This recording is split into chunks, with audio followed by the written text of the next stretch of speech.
Bonsoir tout le monde, ravi de vous retrouver aujourd'hui dans une nouvelle vidéo qui va s'appuyer aujourd'hui sur un cours très important, primordial en l'occurrence, le rythme du récit.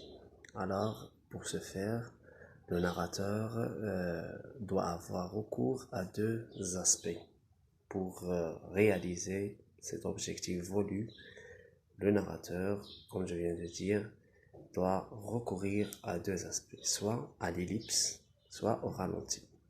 Alors, pour faire l'accélération du récit, pour rendre le récit plus vif, le narrateur, bien sûr, euh, va recourir à l'ellipse. Qu'est-ce que l'ellipse? Bien évidemment, tout le monde va me poser cette question.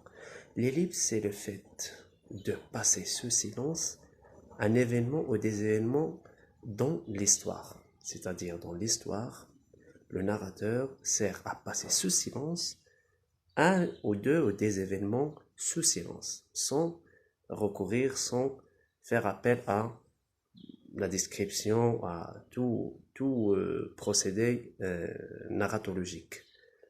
Voilà, c'est ça l'ellipse. Exemple, bien sûr, pour appuyer notre explication, il faut absolument qu'on donne des exemples. Exemple, Mounir a étudié, ou bien Mounir est né à Khmisset. Voilà, il est né à Khmisset. Virgule, il est devenu médecin à Paris. Donc, il y a un décalage entre le fait de la naissance de Mounir et le fait de devenir médecin. Donc le narrateur, il n'a pas nous raconté ce qui se passait entre les deux actions. Il est né à Khmisset, il est devenu à Paris. On ne sait pas comment il a étudié, où est-ce qu'il a étudié, le travail qu'il a fait avant qu'il soit médecin et ainsi de suite. Donc le narrateur a voulu passer sous silence un événement très important dans l'histoire. C'est-à-dire pour ne pas s'attarder là-dessus. Il a passé inaperçu, rapidement. Voilà. Je viens de dire, pour rendre son récit vif. Donc c'est un moyen de l'accélération. Le ralenti. Alors, le ralenti, comme je viens de dire, le ralenti sert bien évidemment à s'attarder et attarder l'histoire dans le récit. C'est-à-dire, le narrateur, celui qui se charge de narrer l'histoire, sert à faire une pause pour se donner à la description de l'histoire. Donc, pour attarder la cadence de l'histoire, le discours narré dans son récit, il fait appel à la description.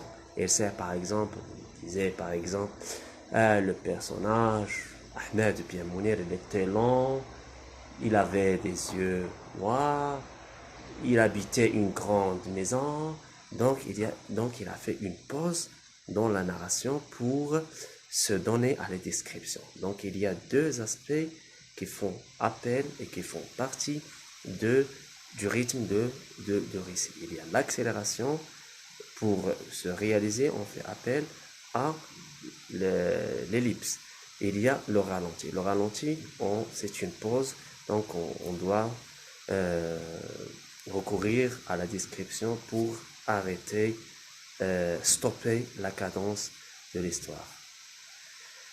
J'ai j'ai essayé de simplifier au maximum l'explication du secours, bien sûr, qui fait appel qui fait partie de la narratologie.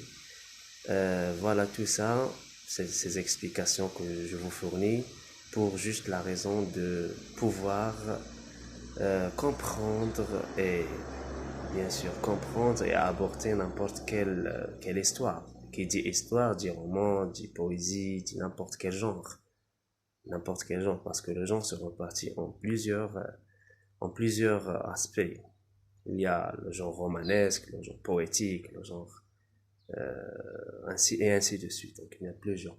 Donc si vous ne comprenez pas ces procédés linguistique, littéraire dont je vous ai parlé, donc vous n'auriez pas pouvoir aborder tel ou tel genre. D'ici là, permettez-moi de vous dire à très bientôt et j'espère que j'ai bien expliqué le cours et à très bientôt. À la prochaine vidéo. Ciao.